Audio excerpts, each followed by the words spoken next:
Hello dear students, how are you?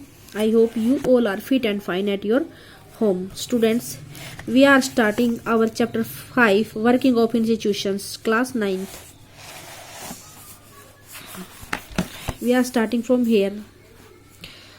Democracy is not just about people electing their rulers. अब बेटा democracy क्या है? Democracy सिर्फ अपने रूलर्स को इलेक्ट करना नहीं है, ये और भी बहुत कुछ है इसमें। In a democracy the rulers have to follow some rules and procedures. Democracy में क्या होता है, रूलर्स को कुछ रूल्स को फॉलो करना होता है और प्रोसीजर्स को भी फॉलो करना होता है। They have to work with and within institutions, उनको काम करना पड़ता है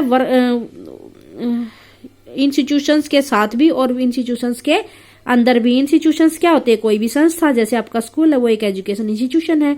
तो इस तरीके से this chapter is about the working of such institutions in a democracy. ये चैप्टर किसके बारे में है?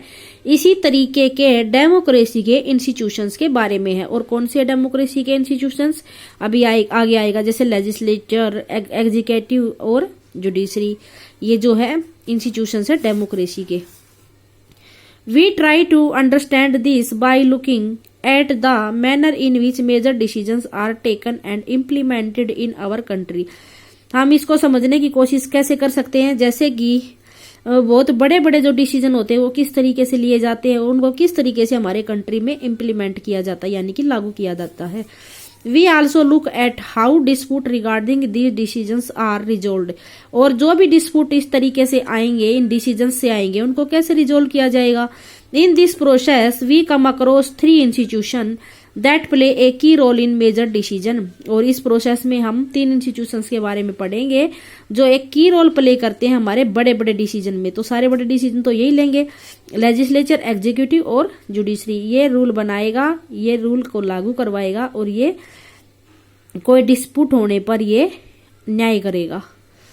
We have already read something about these institutions in earlier classes. हमने जो है कुछ इन इंस्टीट्यूशंस के बारे में कुछ पिछली क्लास में भी पढ़ के हम आए हुए हैं।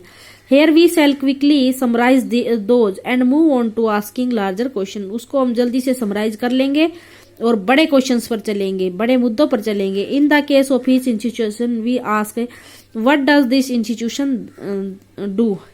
तो हमारे सामने क्या क्वेश्चन है इस केस में कि ये इंस्टीट्यूशंस क्या करते हैं, कैसे काम करते हैं। How is this institution connected to other institutions, ये इंस्टीट्यूशंस दूसरे इंस्टीट्यूशन से कैसे कनेक्टेड हैं। What makes its functioning more और लेस डेमोक्रेटिक, इनके कौन से काम जो है कामों को डेमोक्रेसी ज्यादा और या फिर कम फंक्शनिंग बनाती है, कम डेमोक्रेटिक बनाती है, इनके कौन से कामों को। The basic objective here is to understand how all these institutions together carry on the work of a government. Basic objective क्या है, ये समझने का है कि किस तरीके से ये सभी इंस्टीट्यूशन एक साथ जो है गवर्नमेंट के काम को जारी रखते हैं। Sometimes we compare these with similar institution in other democracies. कई बार हम क्या करते हैं, इनको दूसरी सिमिलर इंस्टीट्यूशन से जो है कंपेयर करते हैं डेमोक्रेसी में, दूसरी डेमोक्रेसी में। In this chapter we take our example from the working of the national level government called central government. हम इस चैप्टर में एग्जाम्पल लेंगे किसके, जो वर्किंग इंस्टीट्यूशन है लोकल नेशनल लेवल गवर्नमेंट का, उसको सेंट्रल गवर्नमेंट भी बोलते हैं, यूनियन गवर्नमेंट भी बोलते हैं और जस्ट गवर्नमेंट ऑफ इंडिया भी बोलते हैं। While reading this chapter you can think of and discuss example from the working of the government in your state. इस चैप्टर को पढ़ने के बाद हम क्या सोच सकते हैं और क्या समझ सकते हैं कि वर्किंग ऑफ गवर्नमेंट इन अपने स्टेट की गवर्नमेंट के बारे में, उसके कामकाज के बारे में भी हम सीख सकते हैं। How is a major policy decision taken, बड़े बड़े पॉलिसी डिसीजन कैसे लिए जाते हैं। ए गवर्नमेंट ऑर्डर, गवर्नमेंट का एक ऑर्डर आता है। On August 13, 1990 the government of India issued N order. 13 अगस्त 1990 को गवर्नमेंट ऑफ इंडिया एक ऑर्डर को इश्यू करती है। It was called an office memorandum.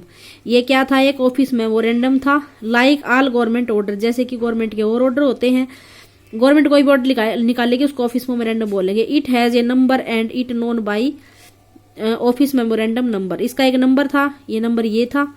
Dated 13 August 1990. The Joint Secretary and officer in the Department of Personnel and Training in the Ministry of Personnel, Public Grievance and Pensions signed the order.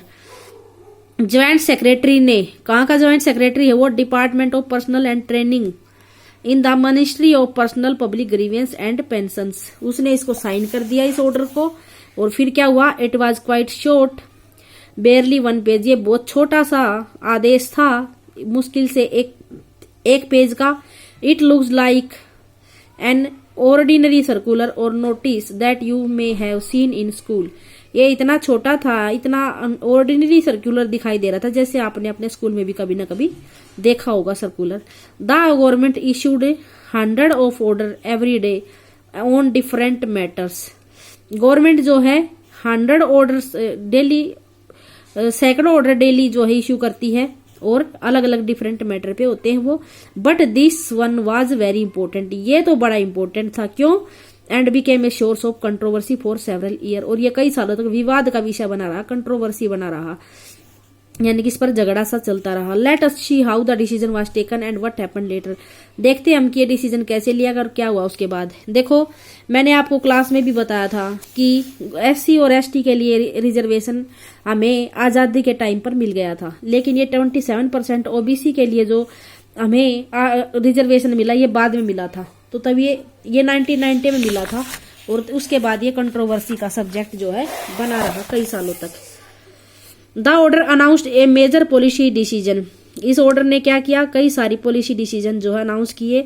It said that 27% of vacancies in civil post and services under the government of India are reserved for the socially and educationally backward classes, SEBC।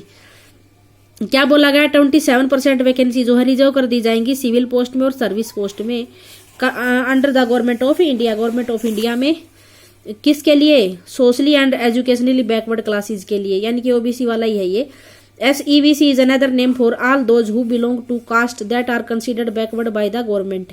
SEBC क्या है? किसका नाम है? दूसरा जो किससे belong करते हैं? वैसी कास्ट से बिलोंग करते हैं जो बैकवर्ड है, गवर्नमेंट ने जिसको बैकवर्ड मान रखा है। The benefit of job reservation was till then available only to schedule caste and schedule tribe. तो बेनिफिट जॉब का था तब तक सिर्फ SC, शेड्यूल्ड कास्ट SC हो गया, और शेड्यूल्ड ट्राइब ST को ही मिलता था। लेकिन now a new third category called SEBC was introduced.